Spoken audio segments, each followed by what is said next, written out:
Ito ang biyaheng hindi namin alam kung magiging successful ba kami, pero si Lord na po ang bahala. Guide nyo po kami, Lord. So simula na ng akyatan. Napakatirik na po. Akala mo patag yan, pero napakatirik po. Katatapos lang po ng sobrang tirik ng daan nung nag-video ako dito, pero marami pang sections ang hindi tapos. At may mga nabibitak na dahil sa agos ng tubig, sa ulan. Matagtag na po medyo dito kahit sementado. Pero okay pa rin, at least sementado. Pero marami pang sections ang kailangan talagang gawin. Eto, medyo naka-video na ako dito banda. At nag-stop lang kami kasi aayusin yung cam. Kasi ano na siya, lumalamig na din dito banda yung hangin kailangan din ayusin yung camera. So nag-video na rin ako. Maganda ang view dito guys, at ang dami-daming pine trees. Medyo bata pa yung pine trees, hindi pa ganon kataas. So baka siguro may nag-tree planting dito.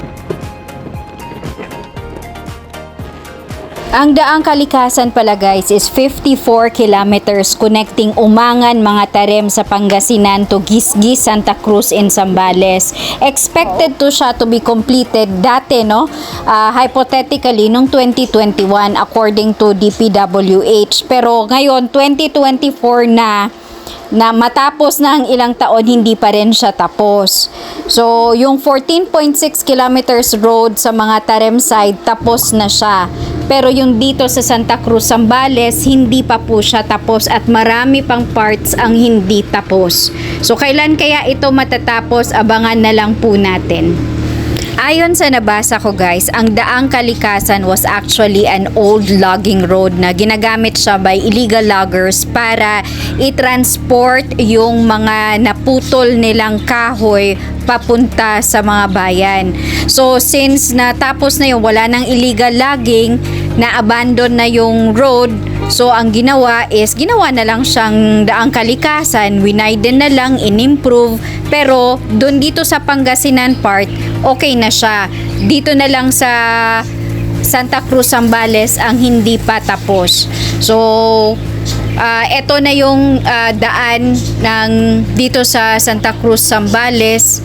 May mga tagpi-tagping kubo dito pero wala ng tao. May nakita din ako kanina na may abandoned na tricycle kasi dito nagstay yung mga tao na habang ginagawa nila yung daang kalikasan. So, eto, nalinis na nila yung part na to, wala na sila dito, doon na naman sila sa ibang section ng daang kalikasan. So, baka iba-ibang contractors to, so iba-ibang proyekto, iba-ibang kilometrahe, so pinagtagpi-tagpi na lang to, pinagdugtong-dugtong. Part na to guys, akala ko dire-diretso na tong sementadong daan, pero hindi pala. Eto, medyo maganda-gandang sementadong daan to kaysa nung nadaanan namin. Meron ding mga nadaanan kami na konti lang talaga yung part ng semento, tapos rough road pa talaga. Hindi ko na ma-video yung rough road kasi ang hirap yung camera dahil sa kailangan mong i-maneuver talaga at kailangan mong magbalanse, so ang hirap maglagay ng camera. So, etong part na to, ang ganda-ganda ng view kasi kitang-kita mo talaga ang daan. Sabi ko, ay, hindi, syempre wala kaming drones, pero nakikita mo yung daan. Syempre, para may hope na, ay, may may sementadong daan pa. Very good, kayang-kaya pa. Ang saya-saya. Actually, matagal na naming planong bumalik dito. The last time na bumisita kami dito sa Daang Kalikasan was around February of 2020.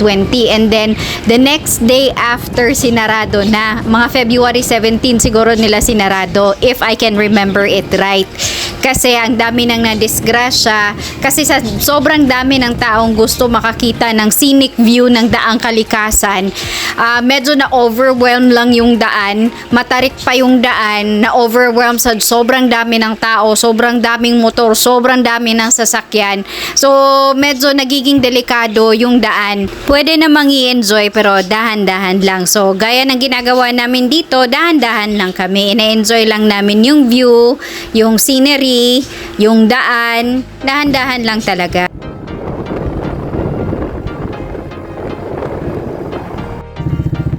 Nakakatuwa rin isipin na meron na palang markings ang karsada dito sa taas. May double yellow line na. Etong part na to ginagawa pa lang. Ayan, pinapadaan kami ni Kuya dito kasi ito bago pa lang tong nasemento. So, syempre, kukuring yan. At etong part naman, ang karugtong niya may double yellow line din.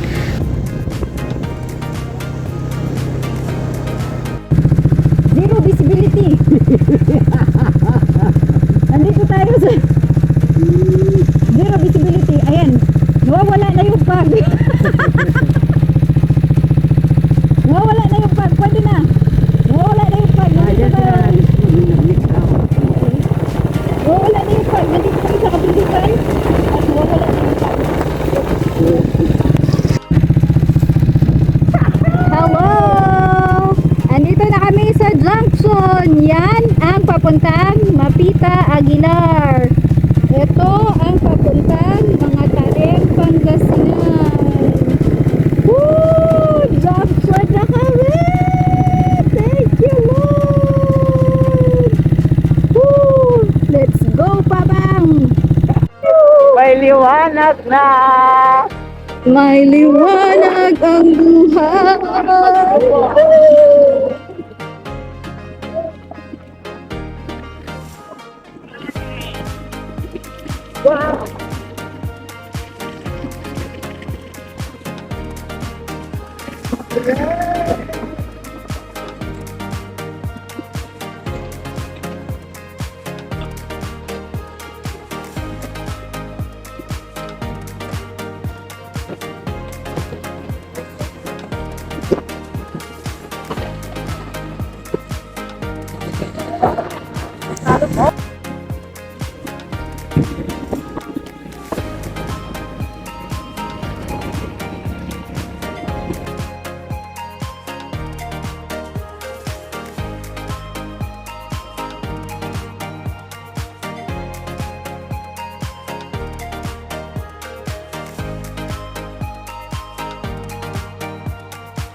Saan ka pa?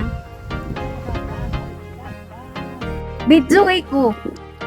Mapriso ka. Saan ka ba? Mapriso ka talaga. Saan ka ba? Nasa daang Katutubo. Kalikasan. Kandaan Kalikasan. After 4 years. Balik. Ano naman? Dali. Ang ganda, guys. Dali ma.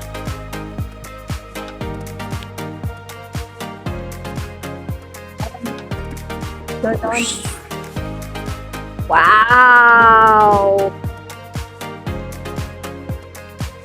Wala na yung gawin. Tatlo sila.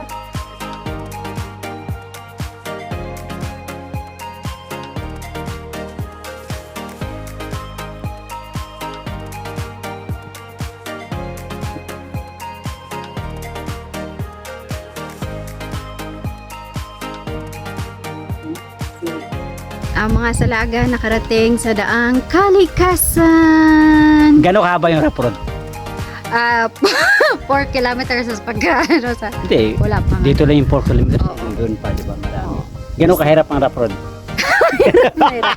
Hirap na hirap! Sobra. Sobra! Pero sulit guys, sulit. Bye.